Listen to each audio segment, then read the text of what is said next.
जी बिस्मिल्लाहिर्रहमानिर्रहीम। हम लोग जो है ना वो आज केमिकल रिएक्टिविटी ऑफ अल्केन्स पढ़ेंगे, ठीक है। तो कल हमने रिएक्शंस ऑफ अल्केन कंप्लीट किए थे। आज हमने जो पढ़ना है वो पहले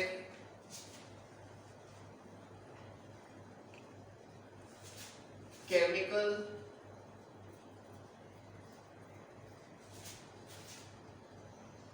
रिएक्टिविटी ऑफ अल्केन्स पढ़ेंगे, सही है। अल्केन्स में कैसे वो रिएक्टिव होते हैं, क्या रिएक्टिविटी होती है, वो जरा सुने। हम कहते हैं alkanes are called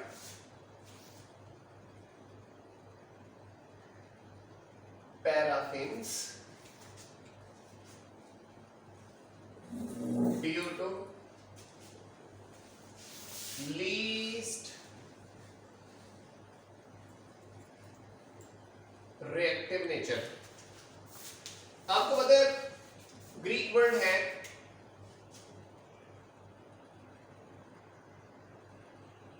पैरामिन, least,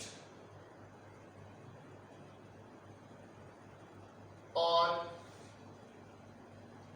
अफिन mean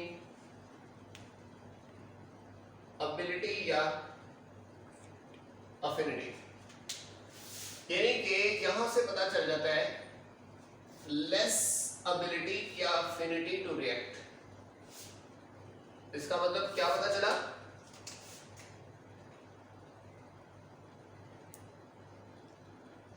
less ability to react. React करने की इसकी सलाहियत क्या होती है, बहुत कम होती है। क्यों कम होती है?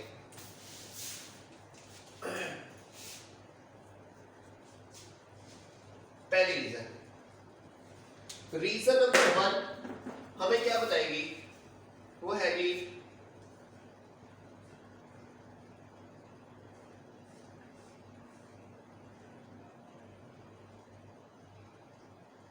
inertness of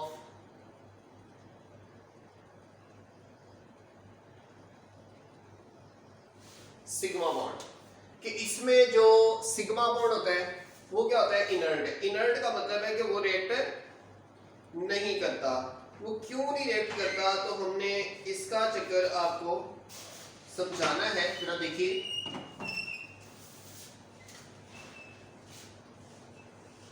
in alkanes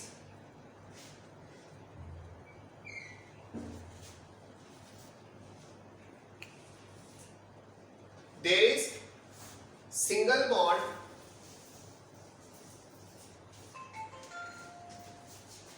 between two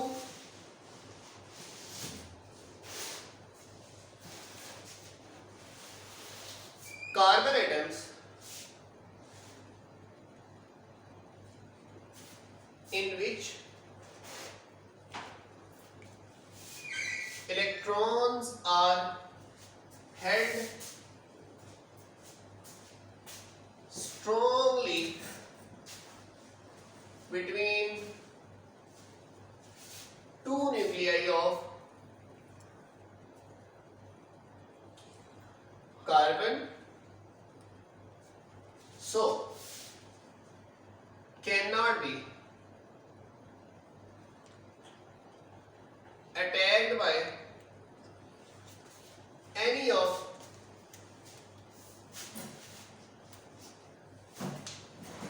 electrophile or can't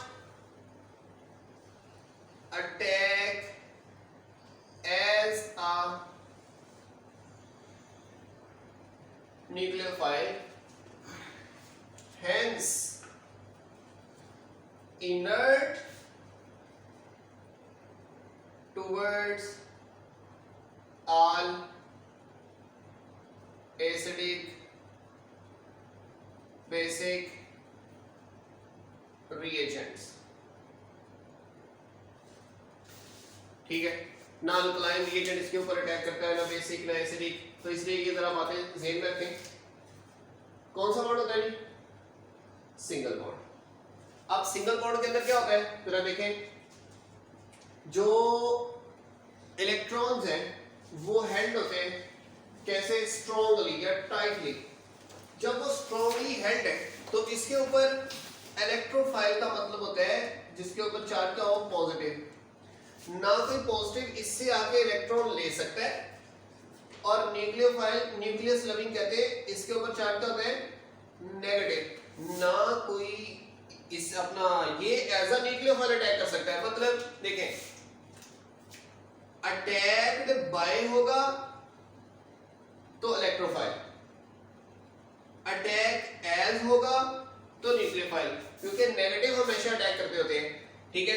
तो अगर ये नेगेटिव के तौर पे तो इसके ऊपर पॉजिटिव अटैक करना चाहिए, अगर ये पॉजिटिव के तौर पे तो इसके ऊपर नेगेटिव अटैक करना चाहिए। कहते हैं ना इसके ऊपर पॉजिटिव अटैक कर सकते हैं ना इसके ऊपर नेगेटिव अटैक कर सकता है। उसकी वजह मैंने बता दी, इसका बॉन्ड क्या होता है, इनर्ट स्ट्रॉन्ग बॉन्ड है, स्टेबल बॉन्ड है, ना जल्दी टूटता है ना जल्दी रिएक्ट करता है।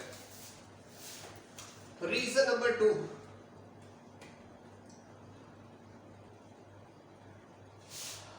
Non polar nature. Non polar nature हम कहते हैं carbon is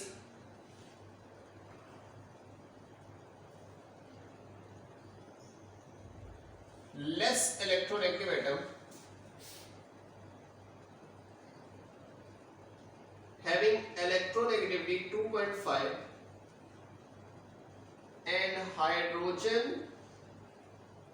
have electronegativity 2.1, so their difference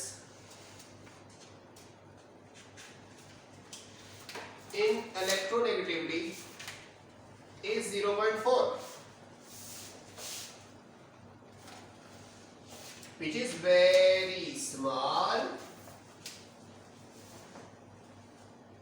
which make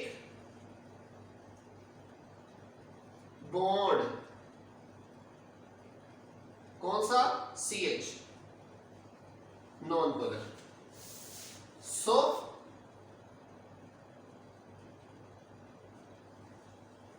no any polar or ionic compound can attack on it। इस वजह से देखो ना बात जरा समझने वाली है। क्या समझने वाली है? देखो इलेक्ट्रोनेगेटिविटी ऑफ कार्बन कितनी है 2.5, इलेक्ट्रोनेगेटिविटी ऑफ हाइड्रोजन कितनी है 2.1, इसका डिफरेंस कितने का आ जाएगा 0.4 का। और हमने आपको एक बात बताई हुई है, क्या हमने आपको बात बताई हुई है कि जिसका इलेक्ट्रोनेगेटिव डिफरेंस 0.0 से 0.4 तक हो वो क्या होता है नॉन पोलर कोवलेंट बॉन्ड। और नॉन पोलर का मतलब है वो किसी के नेगेटिव के साथ भी नहीं अटैच होगा, पॉजिटिव के साथ भी नहीं अटैच होगा। तो यहां पे देखो ये जो C है ये H है, ये 2.1 है, ये 2.5 है, सही है। तो इसलिए इसमें कोई पोलैरिटी का चक्कर नहीं होता। अगर हो तो इतना वीक पोलर है कैन बी निग्लेक्टेड इजीली, सही है। अच्छा जी, ये तो था इसका नॉन रिएक्टिव होना। अब सुने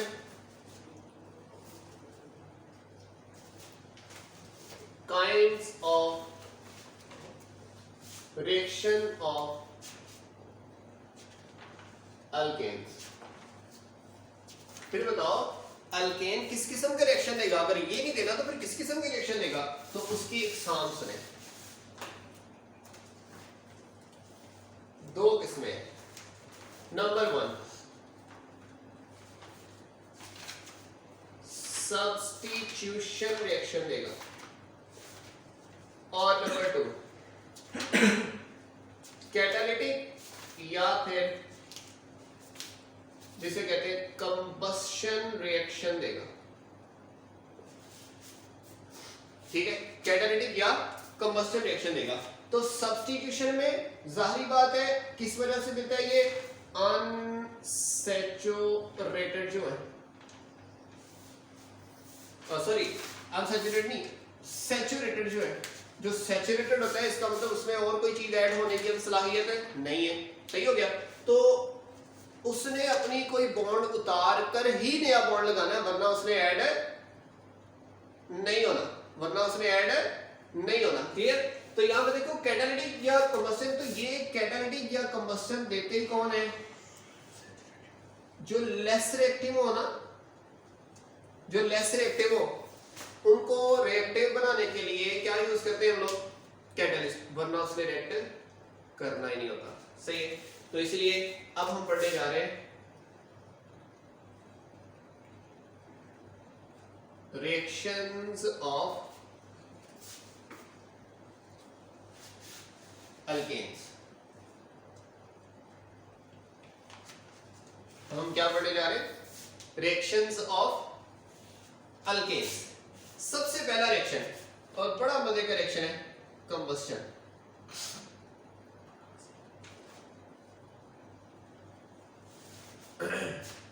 कंबस्शन देखें क्या इसमें हमें करना है, सुने।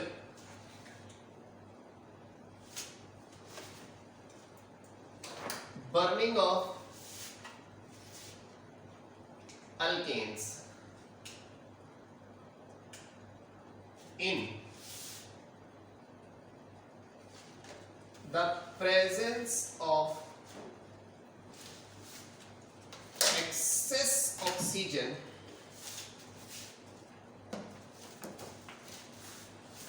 to form carbon dioxide,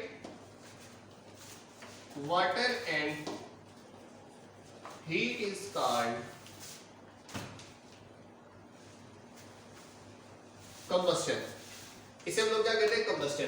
तो जो एक्सेस ऑफ ऑक्सीजन में काम होगा उसे हम लोग क्या कहते हैं, कंबस्टन कहते हैं। तो इसकी हमने 2-3 किस्में पढ़नी है, जरा इसलिए मुतवज्जे रहिएगा। तो हमने यहां पे क्या कहा, 3 चीजें बनती है, कार्बन डाइऑक्साइड बनती है, वाटर बनेगा और साथ में क्या बनेगी, हीट बनेगी। ठीक है। अब ये जो हीट है इसे खुद ही स्पॉन्टेनियस बना देती है। सही है। ये आगे हम डिटेल पढ़ते हैं इसकी। अब यहां पे मैं एक डेफिनेशन लिखता हूं, पहले डेफिनेशन लिखने के बाद अगले काम करूंगा। सुने,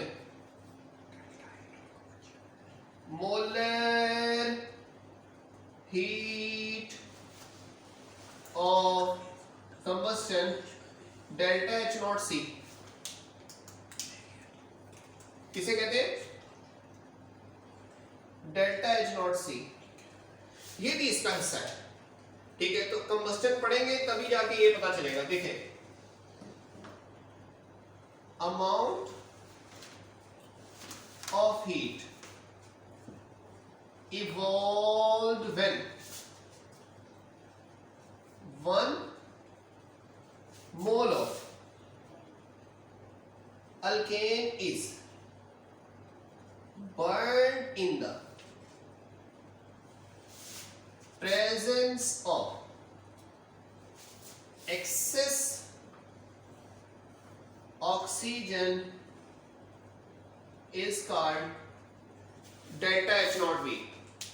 फॉर एग्जाम्पल, अब 1 मोल के लिए, अब मैं जैसे कहता हूं 1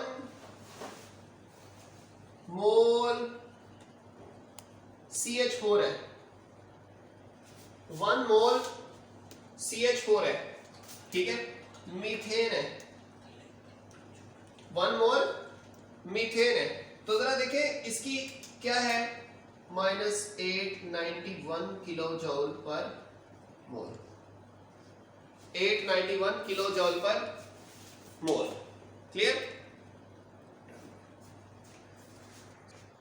यहां पे नोट की फॉर्म में लिखूंगा ताकि आप हजरात को समझ आ सके क्या है वो। जरा देखें, it is exothermic reaction.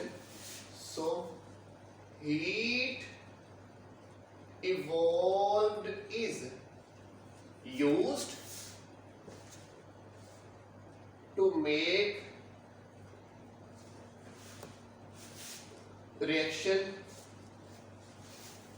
spontaneous. ठीक है, because it require a spark to initiate. तो ये भी सवाल आ सकता है, फर्स्ट ईयर में तो था भी कि combustion of candle is a spontaneous process. Why? तो उसमें हम बताते होते थे कि इसकी बर्निंग जो है वो एक्सोथर्मिक है, जो हीट इससे निकलेगी वही हीट किसके लिए यूज कर देनी है हमने, फर्दर कंबस्शन के लिए. मसलन अब रिएक्शन देखो, CH4 plus oxygen gives you CO2 plus H2O. Enthalpy of combustion minus 891 kilojoule per mole. 891 kilojoule per mole. ठीक है, अगर प्रोडक्ट में लिखोगे तो यहाँ पे प्लस लिख दोगे, तो यहाँ पे रिलीज हो रही है तो हमने इसे अलग से लिख दिया ताकि आपको पता चल सके. लो अब यहाँ पे आप क्या लिखते होते हो, फ्लेम. फ्लेम का मतलब हल्का सा स्पार्क हमने देना ही देना है. सही है, स्पार्क नहीं देंगे तो बात नहीं बनेगी. तो ये गैस तो ये भी गैस बनाएगी और ये भी गैस बनाएगी. अब सुने,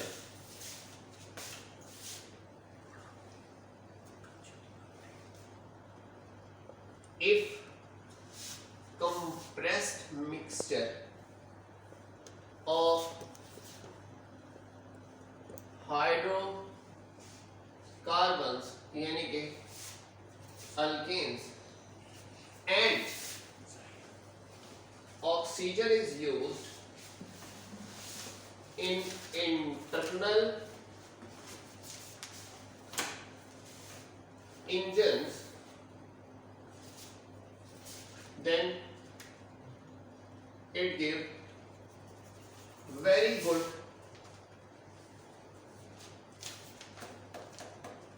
efficiency. ये बहुत अच्छी प्रोडक्ट दिखाता है. मतलब कि हम यूं कह दें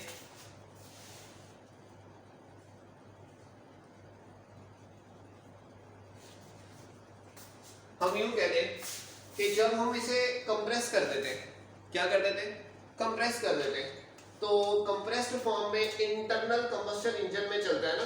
तो इंटरनल इंजन में जैसे आपका बाइक का इंजन है, ठीक है, जैसे सीएनजी यूज करते हो आप, ठीक है, तो वो जैसे मैंने लिखा ना अल्केन्स वगैरह, तो वो आप जैसे सीएनजी है, एलएनजी है, ईटीसी, ये सारे आप यूज करते हैं ना गाड़ी के अंदर, तो वो कैसा बड़ी अच्छी एफिशिएंसी देता है, बड़ी अच्छी रेशो देता है. ऐसे ही हम लोग सीएनजी पे गाड़ी चलाते हैं ना, तो कम फ्यूल की कंजम्पशन आती है और मतलब कि सस्ती पड़ती है, वैसे भी ये कॉस्टलेस है, थोड़ी सी कम है. फिर अगली बात,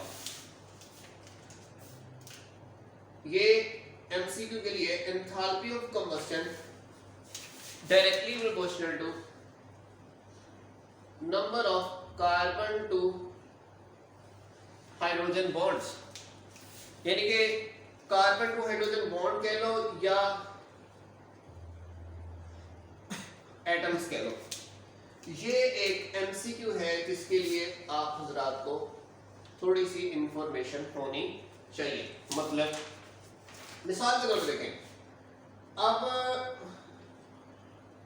CH4 की ज्यादा होगी, C2H6 की ज्यादा होगी, C3H8 की ज्यादा होगी, या फिर C4H10 की ज्यादा होगी. ठीक है, देखो ये ऐसे होनी है. क्यों? तो जो कि एक कार्बन है, इससे एक CO2 बनेगा, 4 हाइड्रोजन है, तो इसका मतलब है इससे कितने वाटर बनेंगे, 2H2. तो अब यहाँ पे आना, एक कार्बन है, कार्बन ऑक्सीजन के साथ ऐड करके एक कार्बन डाइऑक्साइड बनाएगा, हाइड्रोजन कितनी 4, तो वाटर में कितनी होती है 2, तो इसीलिए 2 वाटर बनेगी. ये 2 आवर। ऐसे यहाँ पे देखें, इधर बनेगी 2CO2 और इधर बनेंगे 3H2O, इधर बनेगी 3CO2 और इधर बनेगी 4H2O, इधर बनेंगे 4CO2 और बनेंगे 5H2O। तो जाहिर सी बात है इधर से इधर आते हैं तो नंबर ऑफ वाटर और कार्बन डाइऑक्साइड फॉर्म क्या हो रहे हैं, इंक्रीज हो रहे हैं। इस वजह से एंथैल्पी ऑफ कंबशन भी क्या हो रही है, इंक्रीज हो रही है। ठीक हो गया। तो ये स्पॉन्टेनियसनेस इसकी ध्यान में रखनी है।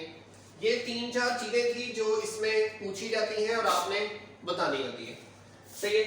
अब ये तो थी कंबस्टन।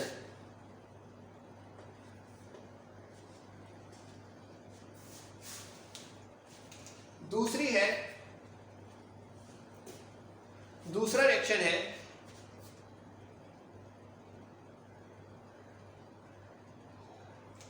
कंबस्टन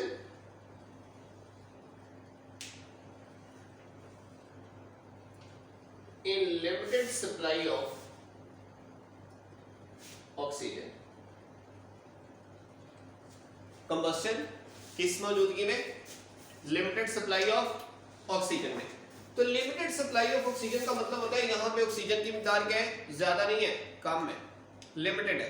ठीक है। तो अब देखें, अल्केन्स when burned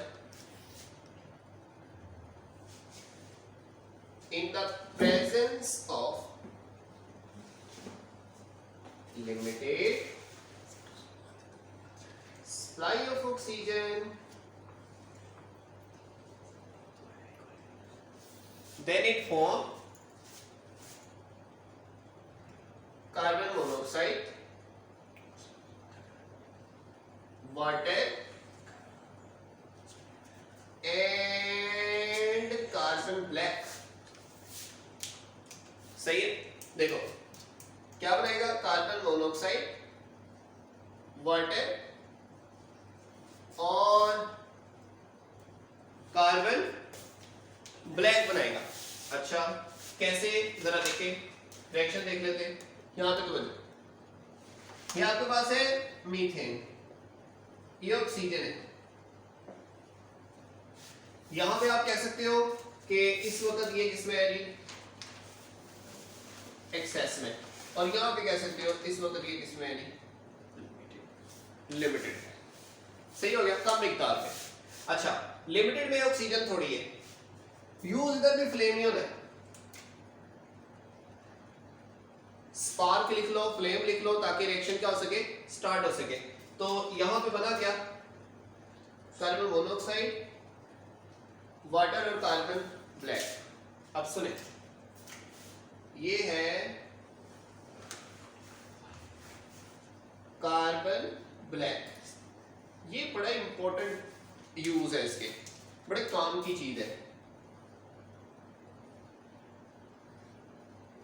ठीक है। पहली बात, ये यूज होता है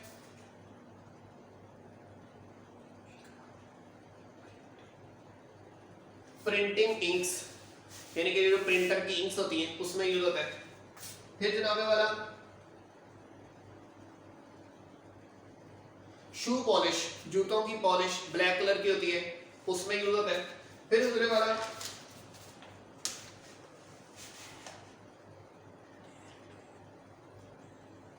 हार्डनिंग ऑफ रबर, इससे एक्चुअली हम क्या बनाते हैं, टायर्स।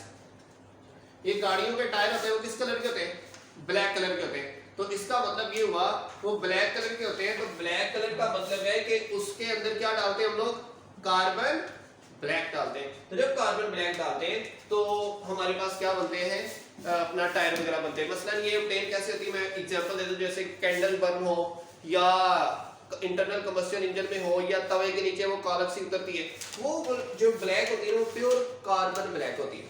ठीक है। रबड़ है ना, रबड़ सॉफ्ट होती है, आप उसमें क्या डालो, क्या नाम से बोलते हैं, कार्बन डालो, हल्का सा ब्लैक होगा, हल्का सा ब्लैक होके हार्ड हो जाएगा।